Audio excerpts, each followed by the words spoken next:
pessoal, hoje eu vou falar sobre carbonatação. Amanhã a gente vai vazar a nossa cerveja pronta e ninguém merece tomar uma cerveja choca, né? Sem gás. O que é carbonatação? Basicamente é misturar gás carbônico para ficar aquela espuminha boa, aquela coisa boa de beber. Eu vou apresentar 3 técnicas para vocês. A carbonatação forçada na PET, sim, uma garrafa de refrigerante, já sanitizada, já limpa. Vou carbonatar no barril, um barril de post-mix, e vou ensinar a carbonatar em garrafa. Isso aqui é em ordem de pressa de beber. Você está com muita pressa de beber, você vai primeiro, isso aqui você carbonata num dia e já bebe depois de 1 hora, talvez menos. Esse aqui, na teoria, você tem que esperar 12 horas. Eu confesso que eu não espero também não. Agora quando estou com pressa, eu já tomo no mesmo dia. Agora esse aqui, no mínimo 7 dias. Você vai ter que esperar para criar o gás carbônico. Entendeu? Mas o ideal é de 10 a 14 dias também. Eu também tenho pressa, com 7 dias eu já bebo minha cerveja engarrafada. Como é que você faz a carbonatação?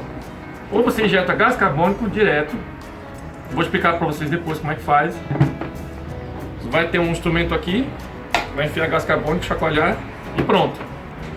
Aqui também, só que aqui eu vou fazer uma outra técnica em vez de chacoalhar. Agora aqui não vai dar para enfiar gás carbônico, aqui só tem que fazer uma solução de açúcar, que se chama solução de Prime. Eu vou ensinar para vocês como fazer, vai misturar com um líquido da cerveja e a levedura ela vai comer o açúcar e vai transformar em gás carbônico e um pouquinho mais de álcool. Pessoal, então só vou apresentar rapidamente para quem não conhece o barril de post-mix, tá? Esse instrumento bem mais leve. Tem um outro tipo de barril chamado barril keg, que lá é um pouco mais pesado, um pouco mais gordo. Também é bom, mas eu prefiro esse aqui, que é um pouco mais prático. Eu vou apresentar as peças rapidamente, eu vou até acelerar o vídeo, vou desmontar, e depois eu falo com vocês de novo. Aqui tem 2 entradas, tá vendo? Essa aqui é a saída de líquido, tem out.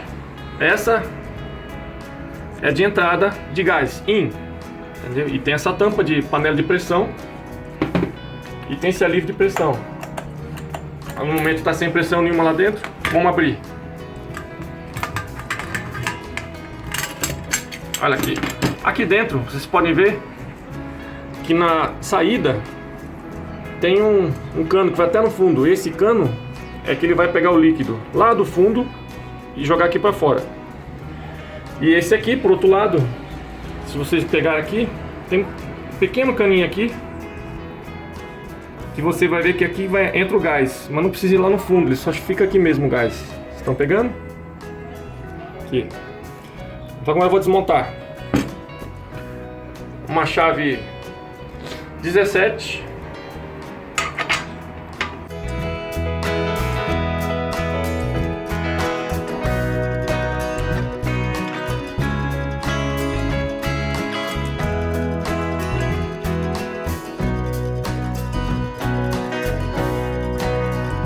Pronto, desmontado. Isso aqui é importante para vocês saberem desmontar, porque na hora de limpar, vocês vão ter que limpar tudo isso aqui separadamente. Agora o próximo passo, eu vou ensinar vocês no computador como fazer a carbonatação propriamente dita. Então pessoal, para fazer a carbonatação forçada na garrafa PET e no barril, a gente usa um instrumento de cilindro de CO2, que nem esse aqui. O que ele é composto? Ele é composto do cilindro em si, do registro, abre e fecha, e desse regulador de pressão, que é essa peça toda. Tem 2 manômetros. Esse aqui, ele mede a pressão dentro do cilindro e o conteúdo dele, né?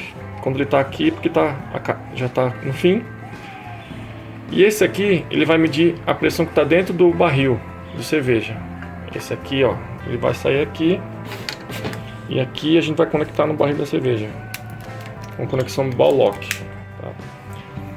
Eu vou fingir que isso aqui está ligado em um barril de cerveja.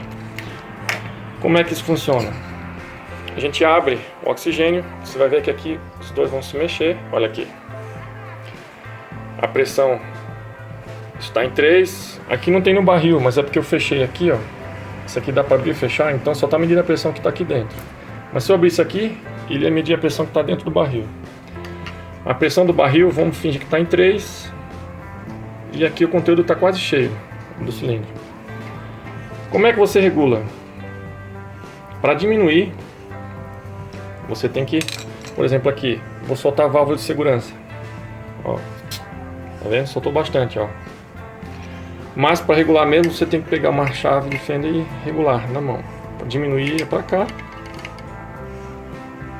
E para aumentar, você vai fechando esse parafuso, ele vai aumentando.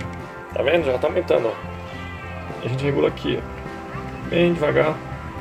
A gente geralmente vai trabalhar com pressão 2 a 3 para carbonatar a cerveja, tá? O que significa esse 1, 2, 3 e 4 e 5 aqui? São quilos força, ou se não bar, o pessoal chama de bar. Quando eu falar 1 kg força, 2 kg força, 3, 4, 5 kg força, é a pressão que está mandando para dentro do barril, quilo força ou bar. Só um adendo, os barris geralmente eles suportam hoje em dia 8 kbar, então é muito difícil você explodir um barril se você botar muita pressão, que aqui funciona mais ou menos máximo até 5, mas de qualquer jeito, se tiver muito acima, essa válvula aqui de pressão, ó, ela sai antes de explodir qualquer coisa. Então pessoal, mudamos de ambiente novamente. Vamos agora ensinar a carbonatação da cerveja. Essa vai ser a primeira parte de uma aula teórica. Vamos encerrar na segunda parte, num outro vídeo. E eu vou ensinar para vocês 3 formas de carbonatar a cerveja. Uma carbonatação forçada na garrafa PET, uma carbonatação forçada no barril e uma carbonatação por solução de prime na garrafa. Como eu disse, na garrafa PET você pode beber até na mesma hora. No barril você vai ter que esperar pelo menos 12 horas. Ou, se você tiver muita pressa, até no mesmo dia. E a carbonatação por solução de prime na garrafa, você vai ter que esperar no mínimo 7 dias. Mas de preferência entre 10 e 14 dias. Primeiramente, o que vocês precisam saber? Que cada estilo de cerveja tem sua carbonatação. E como é que mede isso? Em uma unidade que inventaram, a unidade de volume de CO2. Por exemplo, a nossa, que é a British Style Ales, que é uma English Pale Ale, ela tem entre 1,5 e 2 volumes de CO2. As belgas, elas têm de 1,9 a 2,4. As American Ales, que nem as IPAs e as Lagers, tem entre 2,2 e 2,7 volumes de CO2. Você pode ver que a que tem mais é as de trigo, é muito mais carbonatação do que as outras, 3,3 a 4,5. E mas o que é esse volume de CO2? O que significa isso? Isso é uma unidade de medida. Mas para que serve isso? Primeiro passo, para a gente saber, a gente tem que achar uma pressão de estabilização. Nessa tabelinha aqui, complicada, muito complicada, não, calma, não é tão complicado assim. Nessa coluna é a temperatura em graus Celsius e nessa linha é a pressão.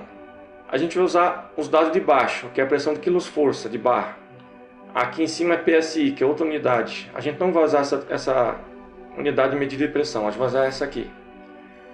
E o que tem aqui no meio? Justamente tem a quantidade de volume de CO2, que é essa tabela aqui.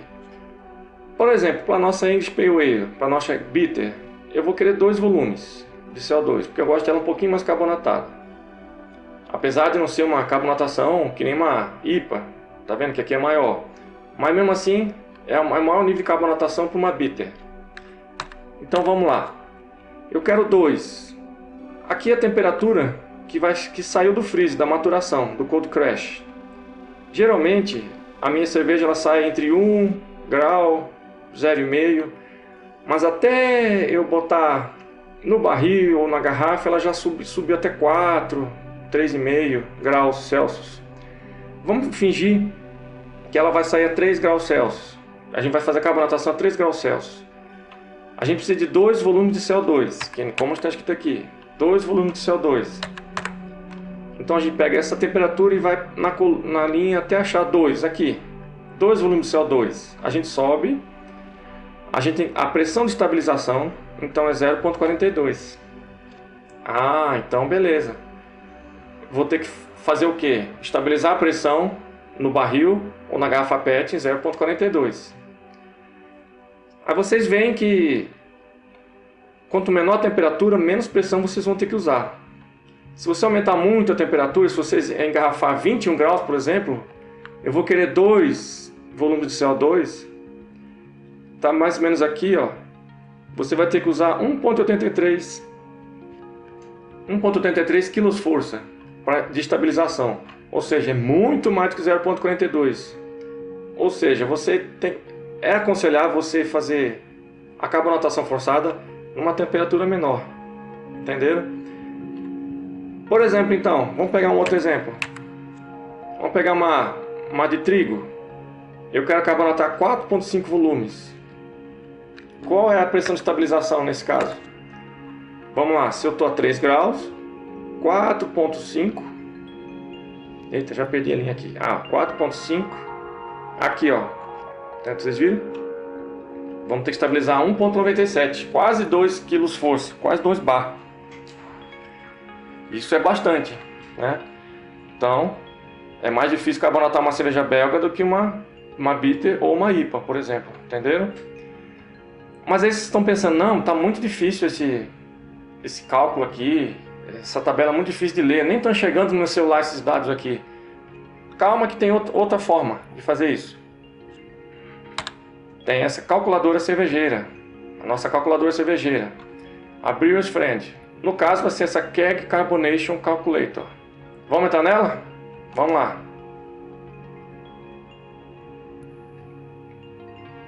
Então, tá abrindo aqui.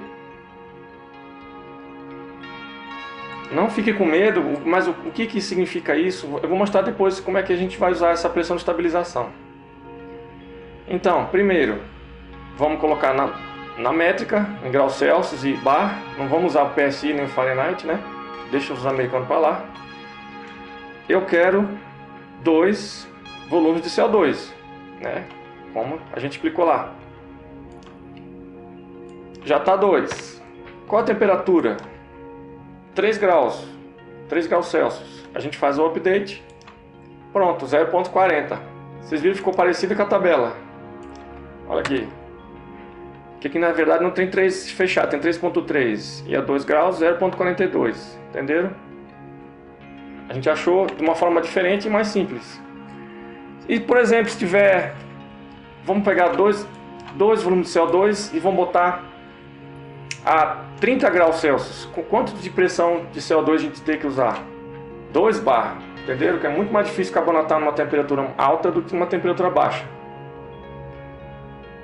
Então, eu já mostrei para vocês 2 formas de achar a pressão de estabilização da carbonatação. Mas o que é isso?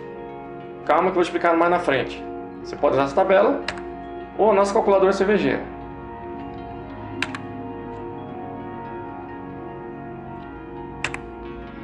Aí vocês vão perguntar, mas como a gente bota essa pressão de estabilização na garrafa PET, no barril? Aí tem vários métodos para calcular. Isso eu vou mostrar para vocês no próximo bloco. Abraço, a gente se encontra lá.